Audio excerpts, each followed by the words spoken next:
This is Dolynny TV. Ladies and gentlemen, welcome back to another edition of Edmonton Oilers discussion here on the channel this afternoon. And with that Matthew Tkachuk, Zach Kassian business out of the way until tomorrow afternoon when we know what comes from the Department of Player Safety meeting with Kassian and the like. We'll leave that aside and we'll go get back on this 5-game roadie that the Oilers went on to start the year 2020. And let me tell you, she was a very, very successful one for our Edmonton Oilers. A lot of people are going to point, oh, they lost Calgary, oh, they lost Buffalo, but what else did we do? Did we lose anywhere else? No, we didn't. And did we lose 2 in regulation? No, we lost 1 in regulation. So that's where it gets to the point of being a very successful road trip for our Edmonton Oilers. A 3-1-1 go. And let me tell you, if we're going to sit here and the rest of the year, every 5-game stretch go 3-1-1, I'm sorry, Calgary's on top of the division right now, but that ain't going to last very long if the Oilers keep clipping 3-1-1 the rest of the way home after, 35 games left to go. So 3-5-1, 21, 7-7. Dang, that's an alright record. We could take that. 21-7-7 would pretty much set this Oilers team up dandy for the rest of the ride home. That would set us at 45 wins, 25 losses, and then you'd have a total of 12 overtime losses. Let me tell you what that would give us. 102 points. So that's the stupid math. Like, you want to say, oh my goodness, the Oilers are doomed after that loss to Calgary, or oh, the road trip wasn't good enough, or this or that or the other thing. Guys, let me tell you, the math proves a lot otherwise. Now, yes, we're going to dive into it and try and make a little bit of sense of exactly how good or great or bad or not okay this road trip was, because risky business at the end of the day is as risky business does. So we'll take what we can do. Are we really going to sit here and be those guys that complain about winning? Like, we all complain the Oilers need to win, but as soon as they win, we're complaining about how they're winning. Take it.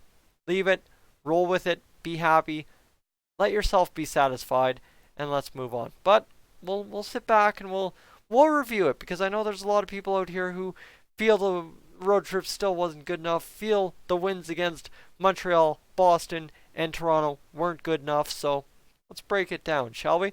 That said, right before we get to that, guys, I keep forgetting to do this, and I've noticed it in the numbers lately.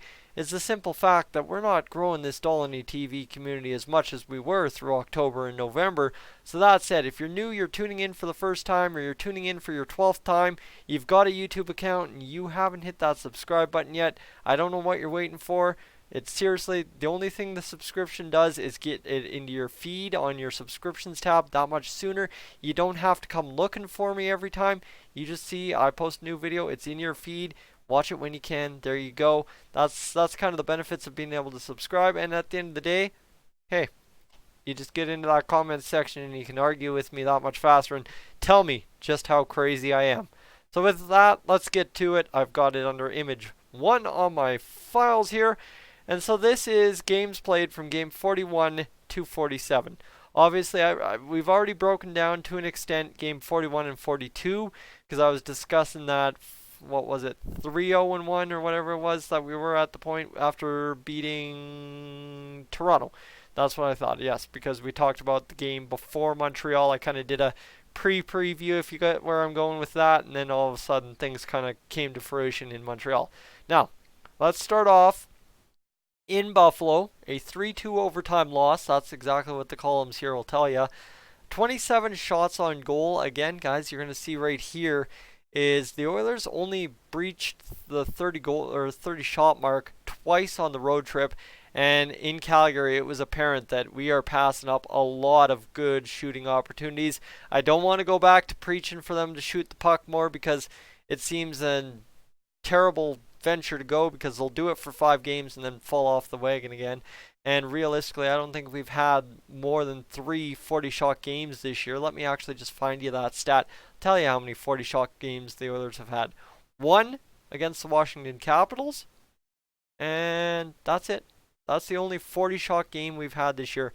So a team that has Leon Draisaitl and Connor McDavid, Ryan Nugent-Hopkins, James Neal, Zach Kassian as Joachim Nygaard, Gaetan Oss, Josh Archibald, Riley Sheehan, Oscar Clefbaum, Darnell Nurse has broken the 40 shot mark once this season. So make of that stat what you will. I'll let you sit on that one and we'll discuss that. I'm sure somebody will comment about that. Alright, here's the thing. Penalty minutes, rather high, but we know where they all account for, right? Calgary was a complete penalty-free game except for Zach Kassian's brouhaha with Matthew Tkachuk. 10-minute penalty against the Toronto Maple Leafs. That one was sloppy. Let's not kid ourselves, but that's it. That's the extent of the sloppiness on the road trip.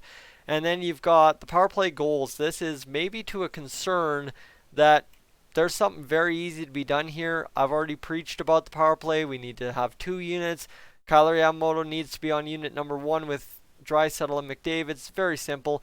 Very, very simple stuff. Dave Tippett, I'm not saying he's screwing the job up, but I'm just saying he just has a better job to do, and he's capable of it, and we'll hopefully see it soon enough. It seems that Dave Tippett will do things about 3-4 weeks behind when they need to happen, but that hasn't stopped the Oilers from being a very, very relevant team in the NHL this year. So that's the power play opportunities. And I mean, you look at this, right? Is 1-2-5-2-1.